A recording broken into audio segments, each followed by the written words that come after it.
Hi everybody, John Phillips here, JP Mortgages. Hope you're all well. Another podcast, and today in the back of the office I've got Elliot Newey from Zephyr Home Loans. Elliot, thanks for coming in today. Thanks, John. Really appreciate it. And we're going to talk about, yes, you've guessed it, specialist buy-to-let and lending in criteria and what Zephyr can deliver to people like yourselves watching.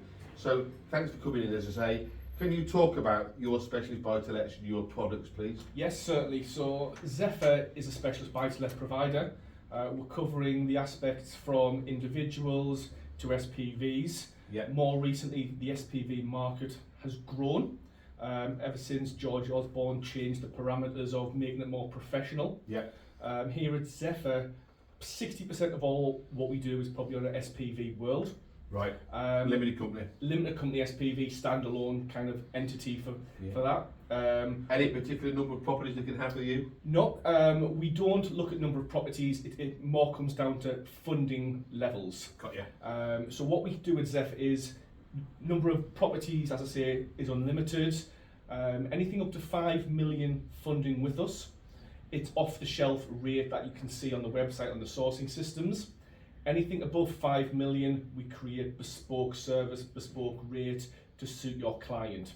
Right. As an example, we've just funded 13 million for 60-year properties, and we've done that in very quick succession due to the service our underwriters and myself do. Wow. And does your company credit search or score? Both to a certain degree, Yeah. John, but the actual score limit is very low. Yeah. So what we say is anything above 350 as a score is suitable. Anything between 250 and 350, the underwriter will look and take a view to why is it low. Is that due to lack of credit or due to lack of paying credit on time? Got it. And minimum purchase price? Minimum value is 75,000 for a standard. Good. 100,000 for your specialist, which is your MUFBs and your HMOs. And you're okay on lending on multi-unit blocks and... Yeah, multi-unit blocks, HMOs up to a maximum of 6 bedrooms and 6 units. Locks on doors, no locks on doors, communal area, no communal area, multiple kitchens on a HMO, for instance.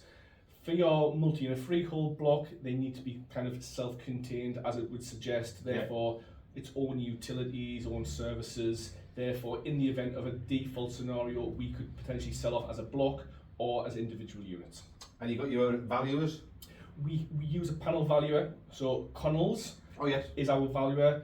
They do all of our work at the moment. Yeah. However, we are looking to bring on additional companies as well as we continue to grow. Yeah. But obviously Connells, with a lot of experience of the market, they have valuers all across the country, so actually valuing something isn't an issue.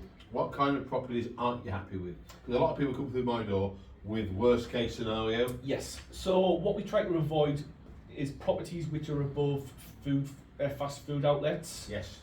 next to maybe gambling establishments, above laundrettes and hairdressers. Got you. For things like sort of chemicals and potential repercussions of trying to sell.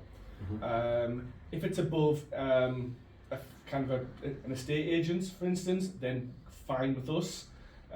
Things like sort of high rise is acceptable to us. Okay.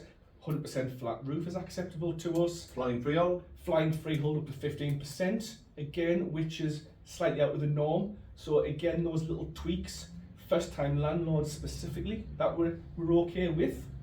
When you say first time landlords, do they have to own their existing residential property or not with you? No, what they need to be is have some level of mortgage experience. So they could have sold a property within the last 10 to 8 months, then that would be fine. What we're saying is we don't operate in the first time buyer market. Got it. We want people to understand how a mortgage works, Yeah. and what the implications come with running a mortgage. Thanks for that. And minimum age, maximum age? Minimum age 21 on application. That's good. 89 on application, and in fact 95 at the end of the mortgage term. Wow, that's really good. Yeah, that is really good. And you've got your own in-house underwriters, I take it? Own in-house underwriters, they are manual as well, so you can talk to them, they can give you Great stuff. a quick decision, but you also have myself, 24 years in this industry, seen the good, the bad, the ugly, Yeah. so I can effectively help you underwrite the case before it actually gets to our underwriters as well. That's great. And also, you're direct for brokers only. Yes, You don't deal with the public. correct. So We are. they come to me and I come to you. Yeah, we are intermediary led. Yeah. We are part of all the major clubs, networks, and packages as well. So there's Paradigm, all them. Paradigm, Stonebridge, Legal and General. Great stuff. You name it, we are on it. What kind of things doesn't your underwriters like in packaging a case in the way of income? Let's talk about incomes. Income. So we are a no minimum income lender.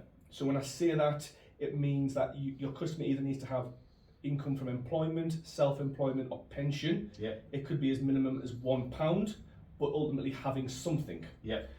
If your client has none of that, but has income from a property-based business, i.e. an SPV or buy-to-lets, and that's the only income stream, they need to demonstrate £25,000 gross, so that's top level figure. Yeah.